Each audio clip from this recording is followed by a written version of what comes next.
rappelle d'abord qu'on a établi un théorème de complétude. Ce théorème nous dit que le système de la déduction naturelle est complet pour la vérité dans le calcul des prédicats. Plus précisément, si je fixe une théorie, donc un ensemble de formules closes T, ce qui est démontrable en déduction naturelle à l'aide des axiomes de T, c'est très exactement ce qui est valide dans tout modèle de T, c'est-à-dire dans toute interprétation qui valide les axiomes de T. Donc la complétude de la déduction naturelle nous dit que le système est complet pour la vérité. Les théorèmes d'incomplétude, eux, nous disent quelque chose sur les théories, et non pas sur le système de démonstration. Le premier théorème d'incomplétude nous dit qu'une théorie qui satisfait un certain nombre d'hypothèses a priori raisonnables ne peut pas être complète. Alors, quelles sont ces hypothèses? La première, c'est qu'avec notre théorie, on peut faire quelque chose d'assez minimaliste, c'est-à-dire qu'elle contient les axiomes de l'arithmétique élémentaire, ou au moins elle a comme conséquence les axiomes de l'arithmétique élémentaire. Je vous rappelle que l'arithmétique élémentaire, c'est l'arithmétique de Peano sans l'axiome de récurrence, c'est-à-dire que on peut simplement établir essentiellement les égalités entre expressions arithmétiques dans des cas particuliers, pour des termes clos. Les deux autres hypothèses sont que notre théorie doit être cohérente, c'est-à-dire qu'elle admet au moins un modèle, sinon on sait bien que la théorie permet d'établir n'importe quelle formule, ce n'est pas intéressant, et surtout que cette théorie doit être récursive, c'est-à-dire utilisable. Récursive ici, ça signifie que la fonction caractéristique de l'ensemble des axiomes parmi toutes les formules doit être calculable. Sans cette hypothèse, on ne serait pas très avancé à considérer une telle théorie, puisque on ne pourrait même pas déterminer si un certain arbre donné est bien une preuve dans notre théorie ou pas.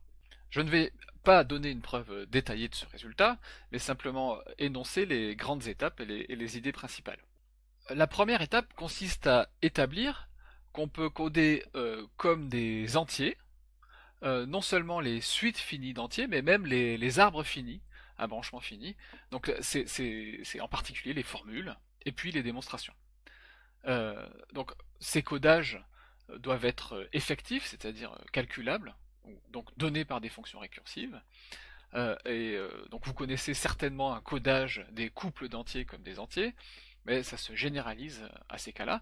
Et qu'est-ce que ça signifie? Ça signifie que, étant donné une suite finie d'entiers, je dois pouvoir lui associer un nombre d'une manière qui assure que je peux retrouver non seulement la longueur de cette suite, mais aussi chacune des composantes de cette suite en appliquant des fonctions récursives à mon codage.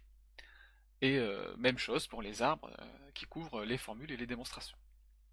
Donc les objets qu'on manipule, les démonstrations en déduction naturelle, et les formules du calcul des prédicats sont codables comme des entiers de manière calculable. Et je demande en plus que, étant donné un nombre entier, je dois pouvoir déterminer si c'est bien le codage d'une suite, c'est bien le codage d'une formule, ou c'est bien le codage d'une démonstration. C'est ce que j'exprime en demandant que ces fonctions sont d'images récursives. C'est-à-dire que les ensembles d'images de ces fonctions doivent être récursifs, c'est-à-dire que, encore une fois, la fonction caractéristique doit être calculable. Ensuite, on peut établir un deuxième résultat qui est que toute fonction récursive peut être représentée par une formule en arithmétique élémentaire. Ce que ça signifie, c'est que, étant donné une fonction, son graphe est un ensemble, si c'est une fonction des entiers dans les entiers, mettons, son graphe est un ensemble de couples, et l'ensemble de couples qui correspond à une fonction récursive, je peux lui associer une formule en arithmétique élémentaire, telle que une formule, mettons, a de x et y, telle que a de x, y est vrai si et seulement si y est l'image de x par ma fonction récursive. Donc ceci est vrai pour toutes les fonctions récursives. À l'aide de ces deux résultats, on peut déduire l'existence d'une formule que je vais appeler DEMT, donc pour les démonstrations dans la théorie T, qui nous dit, donc c'est une formule à deux paramètres, x et y, et qui nous dit que x est une preuve de y. Et plus précisément, x est la plus petite preuve de y. Et encore plus précisément, donc x et y ici sont des variables qui sont censées représenter des individus. Je me place en arithmétique, donc c'est censé représenter des nombres. Donc c'est une formule de l'arithmétique qui énonce, qui est valide, quand x est le code, au sens des fonctions précédentes, d'une démonstration de la formule codée par y. Et si je sais trouver une formule qui caractérise le fait d'être le code d'une preuve de la formule codée par y, eh bien je peux aussi bien raffiner cette formule en demandant que x soit le plus petit code d'une preuve de la formule codée par y. Étant donné cette formule, dont l'existence m'est assurée par les deux résultats précédents, et aussi le fait que ma théorie est récursive, puisque j'ai besoin de dire de pouvoir caractériser les axiomes de ma théorie parmi les formules prouvables. Étant donné cette formule, j'utilise une méthode de diagonalisation qui est tout à fait analogue à celle de la preuve que R n'est pas dénombrable par Cantor, ou à ce que vous avez pu voir pour le théorème de l'arrêt ou au paradoxe de Russell. C'est toujours un peu la même idée. Donc, par ce jeu de diagonalisation, j'obtiens une formule close, G, telle que G est équivalente au fait que G n'est pas démontrable. Alors, c'est modulo codage. G est équivalente à la formule, il n'existe pas d'entier Z qui soit le code d'une preuve de la formule G. Si vous vous souvenez du paradoxe de Berry qu'on a évoqué au tout début du cours, c'est tout à fait analogue. On est en train de fabriquer un objet, une formule, donc un objet formel, pour lequel on peut établir l'équivalence avec une autre formule qui nous dit, modulo codage, que la formule G n'est pas démontrable. C'est un paradoxe, ça n'est pas une contradiction. Donc, une fois obtenue cette formule G, on peut conclure, parce que G ne peut pas être démontrable dans la théorie. Pourquoi ? Parce que G est démontrable si et seulement si la formule de droite est démontrable. Or, la validité de la formule « il n'existe pas de preuve de G » est équivalente au fait que est équivalente à la négation de G. Celle-ci est valide si et seulement si G n'est pas valide. On en tire des conséquences directes. La première, c'est que l'arithmétique de Peano n'est pas complète. En effet, l'arithmétique de Peano, elle est cohérente, récursive, elle contient l'arithmétique élémentaire. Ça signifie donc que il y a de la place dans l'arithmétique pour des modèles autres que les entiers naturels qu'on suppose donner. Par ailleurs, on peut construire en théorie des ensembles un modèle de l'arithmétique de Peano.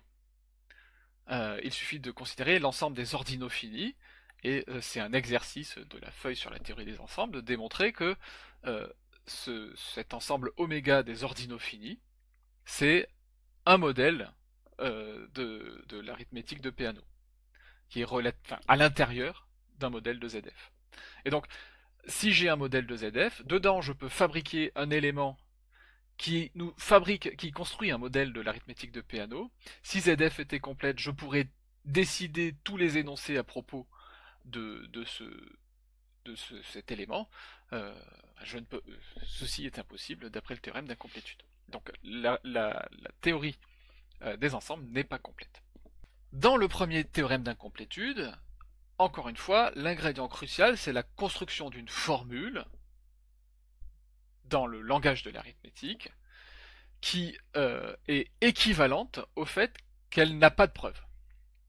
Et cet ingrédient, je peux le mobiliser pour pousser l'incomplétude un cran plus loin. En effet, la preuve du théorème d'incomplétude, elle n'utilise que de l'arithmétique. Elle utilise des codages sur les entiers et des récurrences. Et c'est tout. C'est les seuls principes logiques basiques sur lesquels elle est fondée. Autrement dit, le théorème d'incomplétude, c'est en un certain sens un théorème de l'arithmétique de Peano. Et c'est ce qui permet de pousser l'incomplétude un cran plus loin avec le deuxième théorème d'incomplétude, qui nous dit que si on a une théorie qui contient cette fois l'arithmétique de Peano et pas simplement l'arithmétique élémentaire, et si elle est cohérente et récursive, alors non seulement cette théorie n'est pas complète, mais une des choses que cette théorie ne peut pas décider, c'est sa propre cohérence. Plus précisément, donc souvenez-vous que la formule d'M a deux paramètres et nous dit que le premier paramètre est une preuve du deuxième. Donc la démonstration d'M, la formule d'M appliquée à un certain entier Z et au code du faux nous dit que Z est une preuve du faux. Et donc la cohérence de ma théorie, je peux l'exprimer dans la théorie elle-même en disant il n'y a pas de preuve du faux. Donc cette formule ici exprime la cohérence de T comme une formule de l'arithmétique. Et bien donc, si la théorie T est cohérente et récursive et contient l'arithmétique de Peano, cette formule n'est pas une conséquence de T, ne peut pas être prouvable ou démontrable dans T. Alors, comment ça se démontre? Je l'ai déjà dit, la première étape, c'est de considérer le premier théorème d'incomplétude comme un résultat de l'arithmétique de Peano. Ce qu'on peut faire parce que, encore une fois,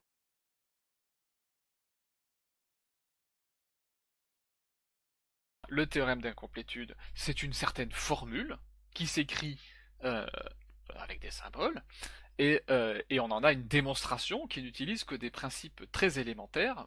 Modulo encodage, ça n'est que de l'arithmétique. Ce théorème d'incomplétude, une fois qu'on l'a formalisé dans l'arithmétique de Peano, il a la forme suivante qui est si T est cohérente, alors il n'y a pas de preuve de la formule G spécifiée dans la preuve du théorème d'incomplétude dans T. Or, cette formule, il n'y a pas de preuve de G, elle est équivalente, elle est prouvablement équivalente dans T à la formule G. C'est très exactement la propriété de G qu'on utilise dans le premier théorème d'incomplétude. Or, on sait que G de T n'est pas démontrable dans T, et comme on a démontré l'implication de la cohérence de T vers G de T, Gt n'étant pas démontrable, on en déduit que la cohérence de T n'est pas démontrable, encore une fois, dans T. Bon, tout ça va très vite, on a assez rapidement l'impression que on se fait arnaquer, que les arguments sont circulaires, et ainsi de suite. Donc, si on veut creuser le sujet, il est important de prendre le temps de se poser avec de la documentation. Donc si vous cherchez des détails sur ces deux théorèmes d'incomplétude, il y a bien sûr la page Wikipédia en français ou en anglais, il y a énormément de références, c'est des résultats qui sont extrêmement connus, étudiés, vulgarisés.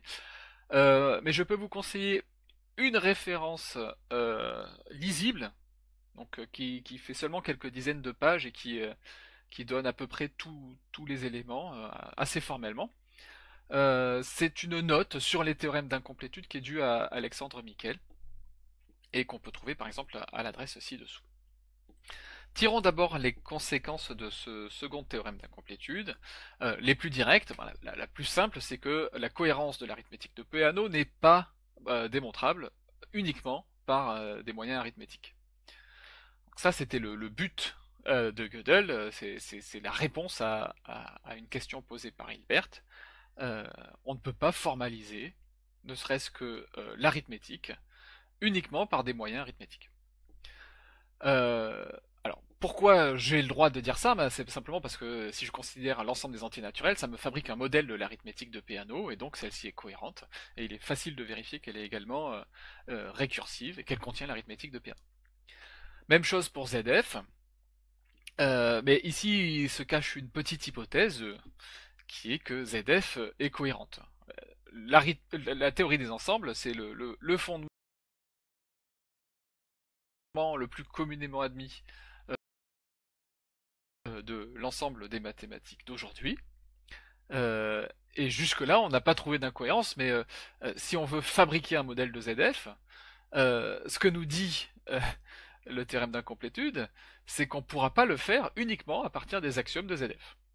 Mais bon, à ce jour, il est admis que ZF est a priori cohérente. On n'a pas trouvé de contradiction. Maintenant, notez bien que la cohérence de l'arithmétique de Peano, quand je dis que l'arithmétique de Peano admet un modèle, en vérité, ce que je veux dire, c'est que dans ZF, on peut fabriquer un modèle de l'arithmétique de Peano, et donc on peut démontrer la cohérence de l'arithmétique de Peano dans ZF.